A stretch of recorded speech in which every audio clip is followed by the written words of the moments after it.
And again, you still allow countries to operate as they have been operating. They'll just buy permits from other nations so they can continue to emit as much as they want, and you're again just redistributing wealth. One example of an emissions trading system is the Kyoto Protocol. Now, the Kyoto Protocol is an international treaty aimed at reducing greenhouse gas emissions. It entered into force on February 16, 2005.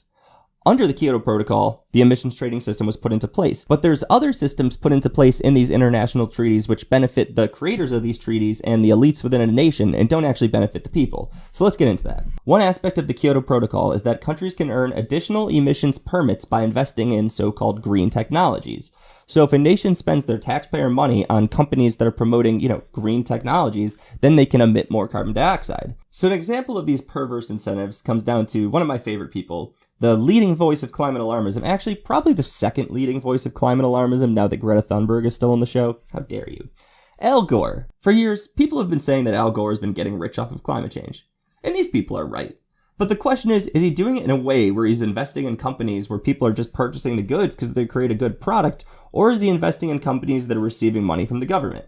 Now, I have a feeling you know where this video is going, but let's get into it. So Al Gore invested in a company called Silver Springs Network. In 2010, the United States government sent $560 million to Silver Springs Network as a means to subsidize supposedly green technologies.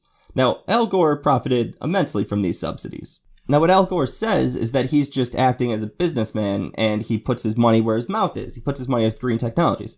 Well, that's not entirely true. So, tangent time. Let's get into Al Gore. In 2013, Al Gore sold his TV network, Current TV, to Al Jazeera for $500 million. Now, that doesn't sound bad in and of itself, but what's interesting is the money behind Al Jazeera. Now, Al Jazeera is primarily funded by the nation Qatar. Qatar receives the majority of its money from fossil fuels, which it sells around the world. So essentially, Al Gore took his Current TV network, a leading progressive network, and then sold it to Al Jazeera, collected $100 million personally, all of which is fossil fuel money. And it's not like Al Jazeera just kept pushing out the Current TV line of programming. If they did, Al Gore could at least say, yeah, it was a bit of an iffy deal, but we're still pushing out the progressive message on climate change. No. What Al Jazeera did is they completely scrapped Current TV, used its distribution network to launch Al Jazeera America. So what happened here is that Al Gore started a progressive news network, sold it to Al Jazeera, which is funded by Qatar, received $100 million in fossil fuel money, and then Al Jazeera scrapped Current TV, launched Al Jazeera America, a news network funded by fossil fuels, which is probably out there pushing a pro-fossil fuel message.